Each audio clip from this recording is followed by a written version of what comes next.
Hi, good evening, everyone. Welcome to tonight's edition of the TD Show. I am National Tournament Director Chris Bird, and tonight I am joined by National Tournament Director Tom Brownscombe. Tom, good evening. How are you doing? I'm doing well. How are you, Chris? I'm doing fantastic. Thank you. Welcome to the show, and thank you for coming on. So let's meet Tom a little bit. Tom, as I just mentioned, is a national tournament director, and Tom also just very recently got his FIDE International Arbiter title. So congratulations on that, Tom. Well, thank you. Tom is also the former Scholastic and Technical Director of US Chess. And Tom has some playing skills. Tom is also a FIDE Master and is has been a state champion 4 times. Can anyone in the chat tell me which states, because there's multiple states, that Tom has been a state champion for? I'll let everyone ponder on that one. Tom, a little introduction to you. Let's find out how you got into the TD world. What got you into being a TD? I joined my high school chess club, and as a freshman in my high school chess club, the club was run by a senior who was a certified tournament director and doing a great job running the club. And then he graduated, and somebody had to start running the club. So I started running my high school chess club, and I just thought that being a tournament director was part of that. So I signed up to be a club tournament director. And it snowballed from there. And how long ago was it that you worked for US Chess as the Scholastic Director? I started working for US Chess in April of 2000. 2000? Okay. So 20 years ago now. I started there more than 20 years ago. Yep. Right. And well done to Alexei Root for guessing Kansas and Nevada. I believe that is correct. Twice the Kansas State Champion and twice Nevada State Champion. Is that right? Alexei knows me well. Yep. Okay. That's perfect. Okay, so let's get into tonight's juicy topic of spectators. We all love having spectators at our events as a tournament director. I know personally when I do some of these big events in St. Louis, I spend the majority of my time on what I call crowd control, dealing with spectators and taking away my much needed attention on these grandmaster games, who can usually look after themselves without my needs. But yeah, so spectators take up a lot of our time as tournament directors, which is a bit of a shame, sort of, but needs must. And so there are some rules that we have to deal with. US Chess Rulebook does have some rules regarding spectators. And then also Tom and I are going to try and help you give some general advice on spectators. Also, for anyone more interested in more information on how to deal with spectators, actually Mike Hoffpower, National Tournament Director Mike Hoffpower, ran a workshop for US Chess on that included spectators too. And if you actually go to the YouTube channel that I just linked there in the chat, you will be able to find all of the previous TD shows as well as the two workshops that Mike Hoffpower did. One was on spectators and other things, and then one was on prizes and pairings. So if you want more information afterwards, you can definitely check out that stuff. But let's get into the rules, Tom. So let's see if we can work out what we're meant to do when we have spectators at our event. Well, some tournament directors think we're meant to just throw them all out. I usually don't agree with that point of view. Yeah. So we like spectators. Online spectators are the best type of spectators, I think. But, you know, it's nice to have spectators at your events too. People are interested in watching chess, taking photographs, all that fun stuff. Just coming to watch. It's a certain crowd that we attract, but you know, it's good for big tournaments for sure to definitely have some spectators. And everyone has their different ways of dealing with them, and we'll get into that a little later. So 20M is the section of the rulebook that we need to be looking in for spectators. And the first rule you'll see is 20M1 that says spectators have no special privileges. Isn't that a blessing? So spectators not playing in the tournament have no special privileges. It's a pretty simple rule to get, Tom. It's clear that since they don't have special privileges, you can just not have any spectators. That's a choice that you can make. Or sometimes it's a choice your organizer makes for you. Many times at national tournaments, when I was working for the USCF made the decision to have spectators, and the TDs just had to deal with it. Right, exactly.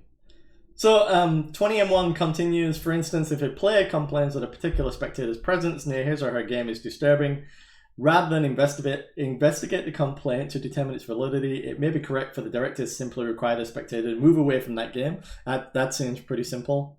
And then if more complaints are received about the same spectator, the director may ask that spectator to leave the premises. I'm not sure if leaving the entire premises is the best thing, but at least get them out of the playing area for sure. If the spectator has paid an admission fee, it may be appropriate to refund this fee.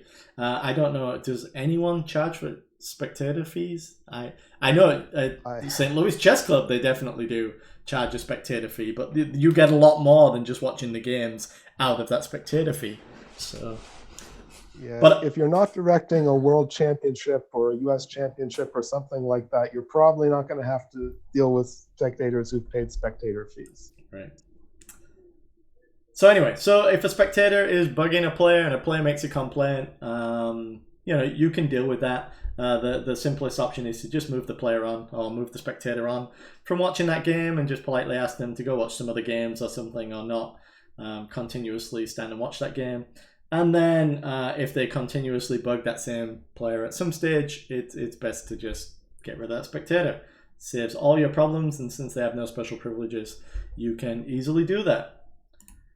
And this 20M1 also continues if a player repeatedly, and this is what I just said, a player repeatedly complains about various spectators for no apparent reason. This is the other side of things. If you complain about a spectator for no apparent reason, the director can choose to disregard such complaints and informing the player that spectators are allowed at the tournament. So we'll get into your spectator policies and things later on. But sometimes players just complain for the fun of it. Imagine that. And so if they happen to be doing that and you think the spectator is not actually causing a problem, you do have a rule to back you up that says, listen, spectator's not causing any problems here. They're far enough for within the game. They're not disturbing anyone. Just live with it. But usually you go with the first principle first. If the player is disturbed, that player is disturbed, and the player has the right to not be disturbed while playing chess. And so 20M2 is spectator is player with a game in progress. So of course, a player who is playing a game is not really a spectator, but they can go and spectate other games. So if the offending spectator is a player in the tournament, especially one with a game in progress to the complaining player, the situation is less clear because that player just happens to be walking around in that area. They're not necessarily spectating that game, whatever. So more consideration should now be given to the merits of the complaint, as it is reasonable for the entrant to expect to be able to watch nearby games while playing his or her own game. And it may be impossible without provoking the complaint. But if in doubt, the director should still consider the rights of players to be preeminent over those of spectators. So, it gets a little, hopefully you don't get into one of those situations, but sometimes you can. And it's usually best to just make the players just concentrate on their own game for a little bit. And if someone needs to get up away from their game, see if they can go wander somewhere else without watching the other game going on. No matter how well the rules are written, they can't cover every specific situation. So exactly. You just have to sometimes use your judgment. Just deal with it as best you can, right? People are going to complain about things, and people are going to do things to annoy other players. It just happens. That's what we're there for. And then 20M3 is ongoing problems. Occasionally there may be an ongoing situation in which a player complains that another player's presence is disturbing, or each complains that the other is disturbing. One way to deal with this problem in future rounds is to assign the players to special boards far away from each other or in different rooms. It's, should you really upturn the entire tournament just because two players don't seem to get along with each other? I'm not quite sure. But you do whatever you need to do for the sake of the tournament, I think. Assigning players to special boards is a useful trick that you can use in many situations. You can use it to accommodate a handicapped player. You can use it to accommodate a player that's just causing you a problem and get them to a specific location. Right. You can use it to accommodate Boris Spassky. Anyway, No, seriously, I kid you not. The rules are there Boris to back you Spassky up. was playing in the National Open Right. many years ago, and he wasn't doing well enough to be on one of the top boards. So he was assigned a special board, Board S, so that he would not be in the general population, and so that he would be up on one of the special boards with the other grandmasters. He just wasn't having good enough results to be there based on his score in the tournament. So you can use this trick of assigning special boards for all sorts of situations. I've seen it done, where there's been a special like guest of honor. I mean, Boris Spassky would have probably qualified for that, I'm sure. So you put them on a special board. But yeah, I mean, it's obviously nothing to do with this. It's probably more to do with Boris being unsure than him disturbing or other players disturbing him, I'm sure. But it's always fun to see the top grandmasters when they have to move down into the masses and play along the regular boards. Sat waiting for their opponent to show up with a board and a set. 20M4 is Prohibitions. It is highly improper and warrants ejection from the premises for any spectator to discuss a player's position or time management with that player, to point out that it is the player's move, or to talk in a loud enough voice to be heard by a player with a game in progress. So one thing I don't like to see is obviously people talking in the playing rooms. If it's a spectator, for sure, there are some spectators that can't manage a whisper for some reason, and so if they are talking to someone for some reason, they talk in their full voice. Let's hope they're not talking about the game in progress, because that is obviously not something that should ever be done, and you have to deal with that. But yeah, I mean, sometimes even players, can't manage a whisper if they need to. So even when they're talking to a tournament director, they talk in their full voice. Sometimes even tournament directors have problems with that. Right. So anyway, but 20M4 covers you on a lot of bases too. This whole section just covers your any decision you make regarding spectators, I think, is legit because of this whole section of the rulebook here. So you can get away with everything when it comes to spectators. And remember that 20M5 spectators cannot make claims in a game.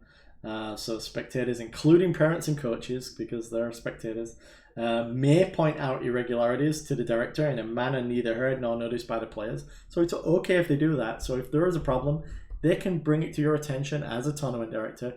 Don't automatically dismiss them, or what you can. I understand if you've got better things to be doing, then go ahead and do that. But don't out of hand just dismiss a spectator if they come to let you know a problem.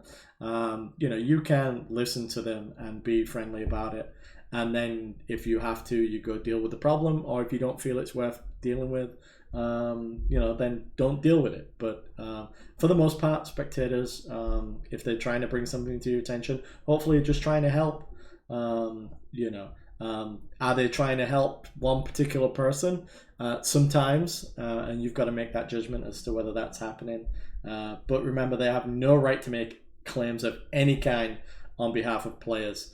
So, and we'll cover this a little later on in the trivia as well. So, Tom, anything about spectators coming to you and telling you things that shouldn't be going on, or? I appreciate it. I'm very glad if a spectator comes to me and says, I noticed such and such, and I think it's a problem, and that draws my attention to something that may or may not need to be investigated. Yep. The last as far as I'm concerned, a spectator who does that is doing the right thing and making my job easier and doing me a favor. Right. And just the last sentence here is very draconian, but a spectator who makes a claim may be ejected. Spectators shouldn't get themselves involved in the games for sure. So if they make a claim, definitely put them on the right track with that, and do whatever you need to do per your spectator policy. But if they come to just let you know discreetly about something that might be going on, by all means take that information and do with it whatever you will as a tournament director. And then spectator visibility, to minimize claims of illegal assistance. If a relative, close friend, or a coach of a player is permitted to stand near that player during play, the spectator should stand behind that player rather than in front, so the spectator is not visible to the player. So you've got white and black, and it's the father of the player with the white pieces. They should be standing behind, a little bit further away, not directly behind, but behind the player of the white pieces, so the white player who's looking at the board cannot see them in their vision. There are just so many good reasons for this. Right. Number one, it reduces the possibility of any type of signaling. It reduces the concern from other people that somebody might be signaling. And also, especially at scholastic tournaments, sometimes the player gets nervous if they see their coach or their father or their mother watching the game. So there are all sorts of reasons why, ideally, someone who has a relationship with a player who wants to spectate should be doing so from a location where the player can't see them. Exactly. Just makes sense. Okay, so that is, I think, the 20M group of rules. We're going to run back to 20E because this does relate to spectators. So this is soliciting or using advice is prohibited. And there's some sections in here that relate to spectators. So during play, the players are forbidden to make use of any notes, sources of information, or advice, or analyze on another chessboard. And we're talking about sources of information or advice, solicited or not. That's usually where the spectator part of this would come in. So players are forbidden to make use of that. We'll get into unsolicited advice in a second. Solicited advice is a serious violation, and a forfeit loss is often ruled.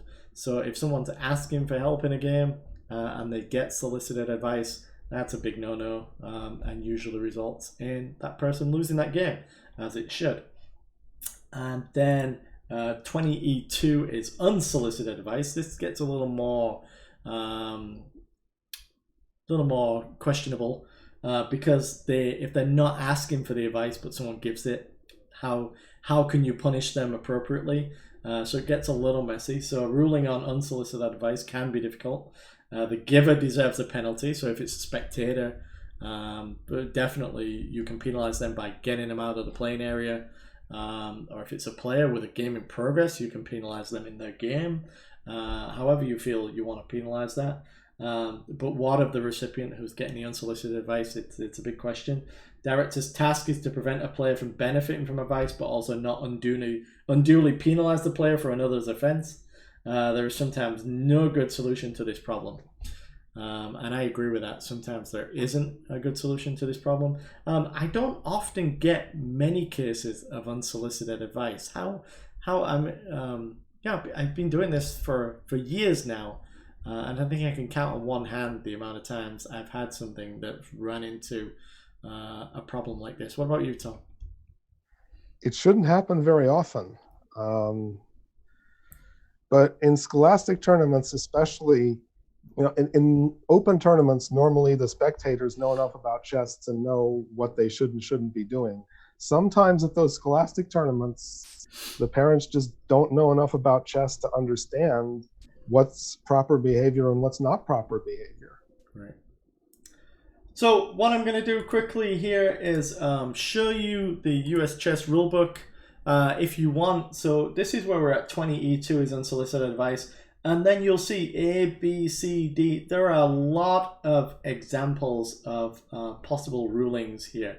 So this talks about if a certain type of, certain level of player suggests a move to a master, if a master suggests a move to a class D player, if a move is suggested and the director isn't sure whether it's good or bad, there's something here about getting a group of people together to determine whether the move was likely to be found or not. A weak Probably move is not suggested. the best idea. Right. If a weak move is suggested, no need to penalize the recipient. And then you've also got the ones where someone advises someone on the clock if they forgot to press the clock or things along those lines here. So it goes on about different scenarios. If someone points it out after just 30 seconds, if someone had 10 minutes left on the clock when they made a move, forgot to hit the clock, and someone reminds them when they've only got 1 minute left, would they have discovered the remember to press the clock then, and various things along those lines. So there are some sample examples, and Harold Stenzel is saying in the chat the most common cases of unsolicited advice he's witnessed is spectators calling a flag. And then you have to make a determination on the likelihood that the player would have actually called the flag himself. So it causes a bit of a mess. Anyway, read the rule book. There are these examples in here that go fun. We're going to concentrate on I and J, and we're going to switch back over here to the main screen here. So we're going to talk about I and J, which basically talks about the spectator aspect of the rule. In all such situations, if the unsolicited advice comes from a relative, close friend, teammate, or coach, the director may impose a more severe penalty than otherwise and may consider the advice solicited. So if it's coming from someone who that player knows, they have a relationship with, or anything along those lines, then you have to deal with it a little more seriously. And also, if a team or individual team event, if unsolicited advice is given by a teammate or coach, director has the option of forfeiting the game for team purposes, but allowing it to continue for individual purposes in US chess rating, possibly with a further penalty. So that means, so you can let the game continue for rating purposes, but for the purpose of the tournament itself, you would consider it a loss for that team player. So that, it's sort of, you're penalizing the team for giving the unsolicited advice, but you're not penalizing the player who was the victim of getting unsolicited advice by letting him continue and get a rated win if that ends up to be the result. And something to remember here is if someone who's actually participating in the tournament is giving advice to someone else who's participating in the tournament, it may be a good idea to penalize the person who's giving the advice by penalizing them in their own game. You just can't allow that sort of thing to go on. Yep, exactly. And you can penalize them in the next game if their game's already finished this round or various. There are many ways you can handle it. Of course, the other players are not going to be the benefit of that, but that hopefully you will deter that player from ever doing that ever again in a tournament situation. Let's move on to so that's the main rules regarding spectators. Let's move on to just some general advice, and this is taken a little bit from Mike Hoffpower's presentation that I mentioned earlier. So this sort of falls on the organizer of the event, but also the tournament directors can get involved in, especially the chief tournament director. Usually big tournaments, I know National Scholastics, National Open, some big events, I know CCA, they all develop and have their own spectator policy. And various things that you should be looking at from that policy is, are you even going to allow spectators into the playing room? Tom, I think, did you have to deal with this aspect of it from US Chess Scholastic events when you were in charge? You have to deal with it all the time. As Alexi has pointed out in chat, I used to live in Kansas, and I traveled around central Kansas directing tournaments. And I had my own personal policy, a sheet of paper that I typed out that said, what my rules are when I'm directing the tournament. And it's just a useful thing to have. It's a good idea to think about what is your personal policy and what do you want to do that might not be exactly what the players are expecting from other tournament directors in your area, or what rule variations you like to use. I mean, not just your own spectator policy. I had my own policy on this is the rule variation I want to use, etc., etc. It's right. A good thing to have. Yep. And also, so things like National Scholastics now have a close floor policy. So they're not allowing spectators into the National Scholastic events. Of course, the elephant in the room right now is the COVID-19 issue going on. And so spectators is a huge issue that came up in our National Open discussions. And I think the idea was just not to have a spectator area anymore and not to allow spectators at this year's event. So it's going to be a little messy for now, but definitely most events have a spectator policy. And some of the things you should cover is whether you're actually going to allow them in. Do you want to limit them to specific areas, or can they walk between the aisles and look at every games? Do they have rules for electronic devices for spectators? I mean, players not really supposed to have cell phones and things right now. Do you really want spectators to have cell phones, laptops, and various things in the playing room? Probably No, I not. don't. I Right. definitely don't. I've spent a lot of time telling people you can't have that device in here. You can't use that in here. Exactly. Yeah, and Many especially hours of my life nowadays. have been spent telling spectators you can't use that in here. Yeah, and as tournament directors, we do spend a lot of time dealing with spectators, especially if there are policies where they're allowed in and they're not allowed to have cell phones and things like that, because the spectators are sometimes oblivious to reading the posted spectator rules and won't do that, and so they'll just bypass whatever announcements and posters you've put up and just walk straight into the room and start doing whatever they want. And then also, if you do want to create your own public, spectator policy, you don't have to start from scratch. There are many organizers out there that put their spectator policy up on the websites for their events or whatever it is that they're doing. And so you can basically look at their website. I know CCA has theirs. National Open definitely has one. You can look at their website and grab their spectator policies and modify that to meet your needs. So you don't have to create everything from scratch. And then, so that's general advice prior to the event, and then we get into some general advice handling spectators during events. So one thing as a tournament director, something you don't want to be on crowd control, but you sort of are, and maintaining the playing area is one of those responsibilities that you have. So if it gets noisy in the room, deal with it. If people are talking in the room, deal with them. Just do your general tournament director things. If areas outside the playing area are noisy, sometimes that can carry into the playing, especially if players are playing right near the open doors, which is the entrance and exit for players. Sometimes that can get noisy if there's a common area where, say, wall charts and things are posted right outside the playing hall, or there are refreshments and things. So just keep an eye on those areas, or keep an ear on those areas, as the case may be, and make sure those areas sort of maintain their watch their noise levels as the tournament goes on. And then watch out for spectators hanging around specific boards, making strange gestures, entering, exiting playing room multiple times during the round. You can take a wide view of the playing room and keep your eye on the entrance and the exit.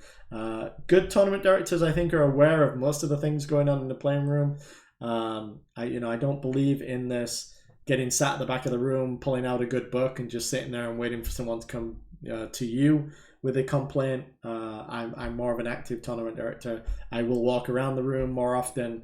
I will try and keep an eye on things, and sort of expect that out of other tournament directors too. Everybody has their own methods of being tournament directors, and sometimes you don't have the staff to be able to, keep moving. And everybody needs a break every now and again. But definitely, I think you should be aware of what's going on in the room, if you can be, and make sure everyone is, just watching out for things, being a good tournament director, I guess. And then keep an eye out for players consistently talking to the same person inside or outside the playing room. That is more often than not, 99.999% of the time, I'm going to say that conversation is absolutely nothing related to the chess game that's in progress. So I'm going to give benefit of the doubt to the player and the spectators here, that they're just saying hi to each other and having a general chit chat about the weather or whatever, and not talking about the game in progress. But you have to be aware that can happen, and it does happen. So, and even if their conversation is okay, it looks bad. Right. It looks bad to the other players. Everybody's wondering, what are they talking about? Exactly. And especially if it's happening very often. Yeah, go ahead. There's a question in chat about partitions for players in over-the-board games.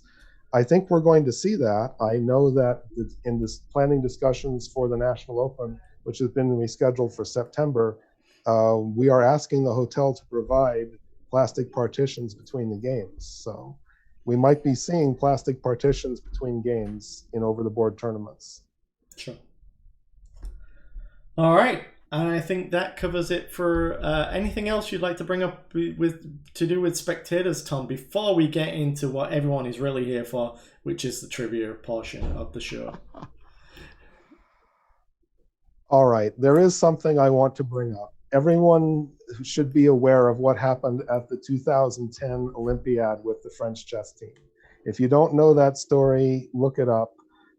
Basically, the team captain and one of the players on the team had an elaborate scheme based on where he was standing in the room to signal a player. And so a player on the French team played like a super GM, won his individual prize, and it turned out he was receiving signals from his team captain, not weird hand gestures like you'd see in baseball signs, just based on 8 different locations where the player could stand, signaling A, B, C, D, E, F, G, H, 1, 2, 3, 4, 5, 6, 7, 8, was signaling moves just based on standing in one of 8 locations. Wow. So what do you do about that? I mean, it's just something you need to be aware of. It's incredible if players are really trying to cheat, how well they can do it without even looking like they're trying to cheat. In this particular case, they wouldn't have been caught except somebody was careless about letting other people see his cell phone. Okay. All right. Let's get into the trivia. So tonight's trivia is obviously about Spectators. Tom came up with a juicy couple of questions that I've moved to the end of the questions 4 and 5 because Tom's questions are much more fun than mine, I think. Anyway, Tom seems to think my questions were fun. Anyway, let's get into trivia. So this is trivia question 1. I am going to open up the poll for answers. Remember to just type 1, 2, 3, or 4 in the chat. So question 1 is the final round, and board 1 is the only game still in progress. The spectator policy for the event does not allow spectators in the playing room. The players from boards 2 and 3, who both won this round and probably feel like the result of the last game here is very important to them, quietly watching the board 1 game, what would you do? So would you allow the players to spectate? Would you allow the players to spectate from a distance so long as they continue to not disturb the players? Would you turn a blind eye and pretend not to notice the 2 players? Or would you ask the players to leave as their games are finished and spectators are not allowed in the playing room? So 1, 2, 3, or 4. I don't think you need to type it with the quotes. Awesomeness in a bun. That's a great name. But yeah, so just type 1, 2, 3, or 4. Yep. I'm right. I'm not going to... yeah, the spectator policy event does not allow spectators in the playing room, if that's what you were asking. So go ahead and just type 1, 2, 3, or 4 in the chat. You can follow everyone else's lead and go with one of the 2 answers we have so far. Or you can go with your own answer. All right, we've got, I think, 6 votes so far, and we're split 50-50 down the middle right now between 2 and 4. Do we have anyone else willing to vote? The deciding vote, maybe, for one of the answers? Yep. Looks like Danny wrote there, jumping in. So let's go ahead and close this one off. And I want to vote for number 4. Yep. So we have 57% vote for 4 and 42% voted for 2. Tom, your answer would be? My answer would be 4. You need to treat everybody the same. If you're telling other people they can't spectate, then when a player's game is over, you need to tell them they can't spectate. Sorry. I understand. I mean, I'm a chess player. I understand if I've just finished my game on board 2 or board 3, I want to look at board 1. But right. As a tournament director, you need to treat everybody fairly. If you've been telling people all tournament when their game is over, they're spectators and spectators aren't allowed, they have to leave. suddenly allowing a couple people to do it is, in my opinion, just not quite right. Right. And the smart players will make it seem like their game is still in progress and then go watch the games while it's... they'll not finish their game until they've finished watching whatever they need to watch. Anyway, so the answer I would go with is 4. And as Danny Road was saying, once players finish their game, they do become spectators. And at that stage, the National Scholastic policy is spectators are not allowed in the room. So once you finish your game, it's time to get out the room and go do something else and wait for the games to finish. All right, let's get on to question 2. And I will open the vote for question 2. So type again 1, 2, 3, or 4 in the chat. A spectator discreetly mentions to you that the player with white on board 54 just made an illegal move.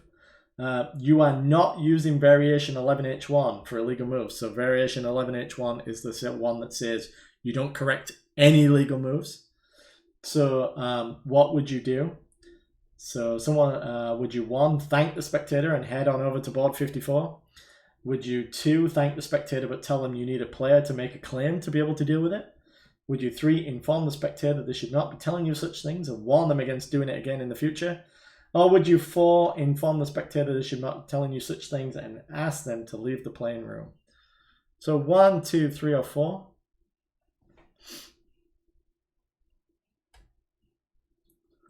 We don't have anyone answering this one. I got them thinking.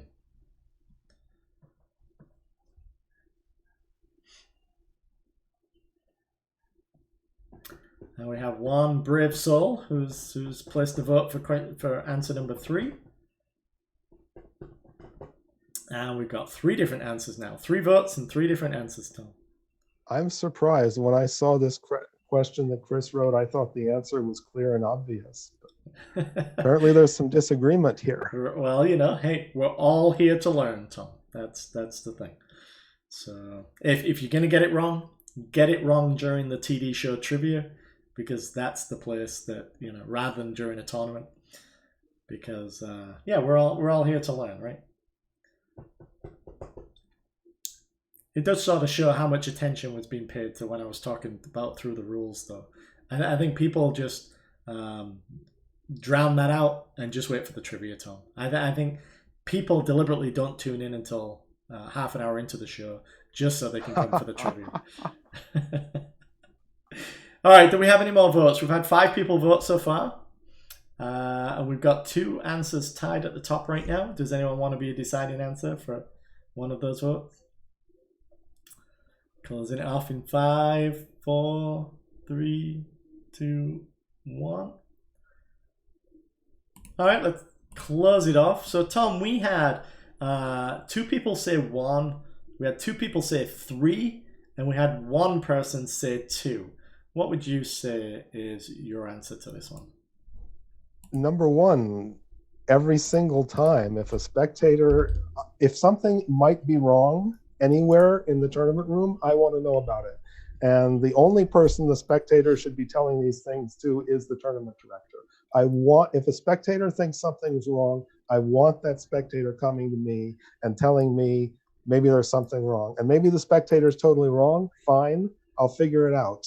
But if the spectator thinks something is wrong, I want them coming to me, not coming to anybody else, and not keeping their mouth shut and ignoring it. Yep, and we definitely don't want them telling the players or making a claim in the game on behalf of the players. It's a big no-no, but remember, they are allowed to discreetly let the tournament director know if they feel there's an issue somewhere. What you do with that information is up to you. In this case, because I am correcting illegal moves if they're seen, I would go to board 54 and go just check it out and see if there was actually an illegal move, and if there was, just deal with it. So anyway, let's move on to question 3.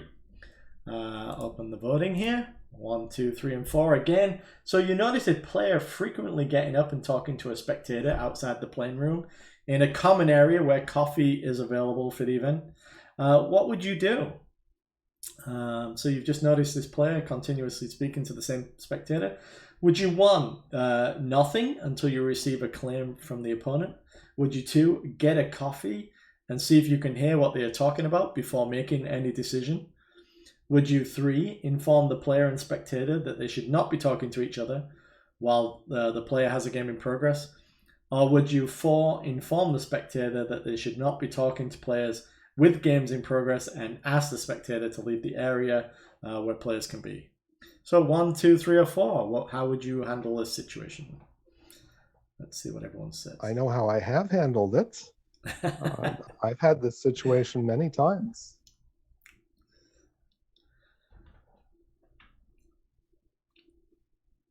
So we've got 2 votes in so far, and 2 votes for number 3. Is there anyone else going to vote? I just we're not even at the juicy questions yet, Tom. So it's like I thought this was a juicy question, and you and I didn't agree on the answer. But then I'm maybe a little bit sneakier than you are.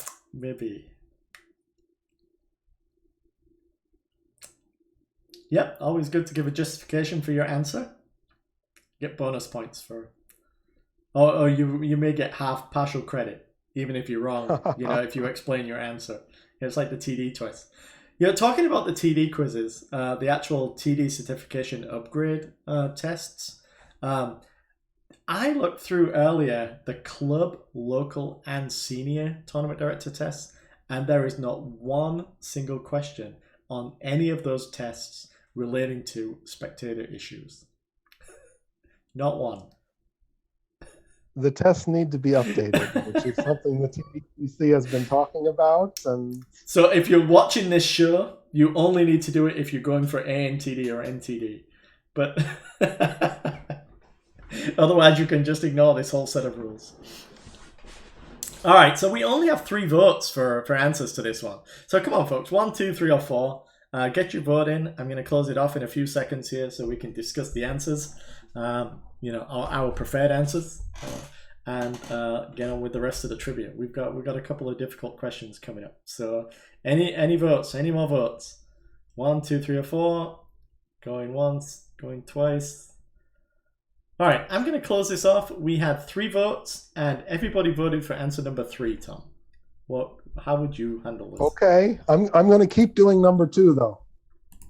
I've been doing number 2 for a long time. I'm going to keep doing it. I want to try to figure out what they're talking about before I say anything to them. Right, and I said 3, but I've also done sort of 2, and discreetly make it seem like I am not actually dealing with them personally until I know what they're talking about.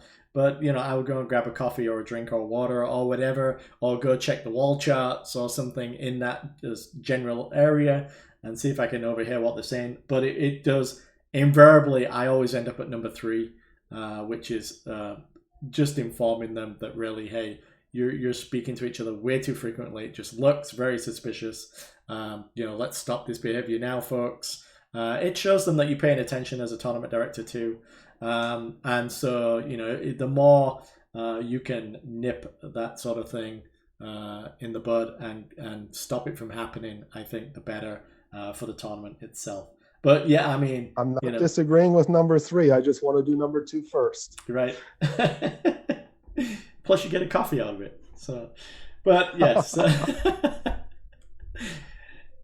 Anyway, so yeah, I mean, there's no right. Well, there are some wrong answers, but yeah. Anyway, yeah, 2 or 3. We'll accept. We'll give you full credit for either 2 or 3 on this one. Yep. So let's move on to question 4. Now this one's a long question, so make sure you read it carefully. Let me open up the voting here for 1, 2, 3, or 4. So you're watching a game on board 1 in the final round between Chip and Chet. So they did have actual names that Tom gave me, but I shortened them to Chip and Chet. Chip is threatening a backrant mate, and Chet is staring intensely at the board.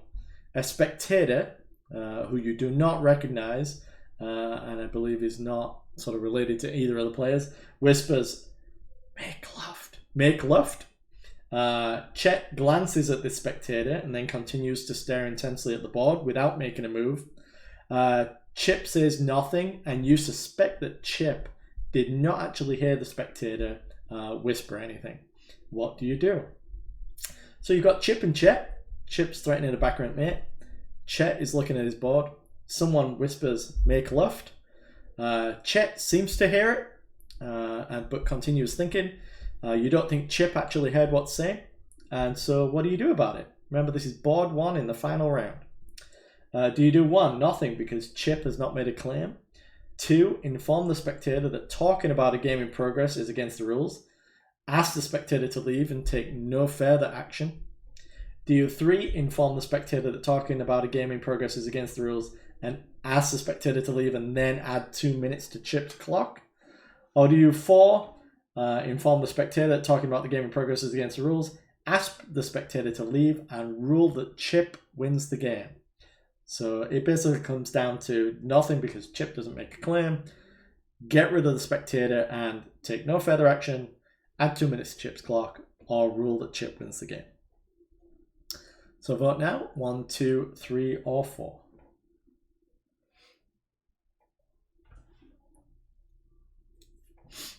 I think Chip was named Chip Champion, right? Is that Tom? And Chet was Chet Challenger or something, is that? As we were discussing a few minutes ago, the TD test could use some upgrades, and I was doing some volunteer work with the TDCC. I wrote about 30 questions with the idea that they might be used as updates to the TD test. This is one of the questions I wrote. Well, it's been edited a little bit by Chris, but this is one of the questions I wrote. We changed it, so it's not exactly identical to what might end up on a TD test. I don't think that project is actually going to continue forward. It seems like there's just not enough momentum behind it. I would like to see it continue forward. I think that the TD tests do need some upgrades. For sure. Any more votes? 1, 2, 3, or 4? I think people have had time to read. Hopefully people understand the question. It seems pretty simple. You got a spectator who's whispering something that may be of use to Chet. Chip might not have heard that whisper. So how do you handle this? 1, 2, 3, or 4? Let's go ahead and close the voting off now. Let's announce the result. So everybody voted for 2, Tom. What would you say is your answer to this one? Wonderful. I think all of you could probably pass the senior TD test because it was certainly my intention that 2 would be considered the right answer, with maybe some partial credit for 3. I'm not entirely sure that 3 is wrong, but I prefer 2 over 3. Yeah, and I think I said it wouldn't do 3 because then it does bring to Chip the attention that something was said at some stage, and he may at that stage want it dealt with more harshly than it may deserve. But yes, I would have definitely gone with 2 for sure.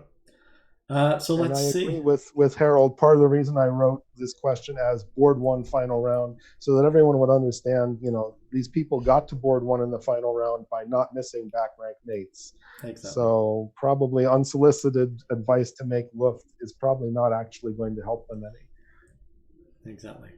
All right, so let's move on to question 5, the final question of the night. And it roughly relates to this one. Let me open up the voting here for 1, 2, 3, 4.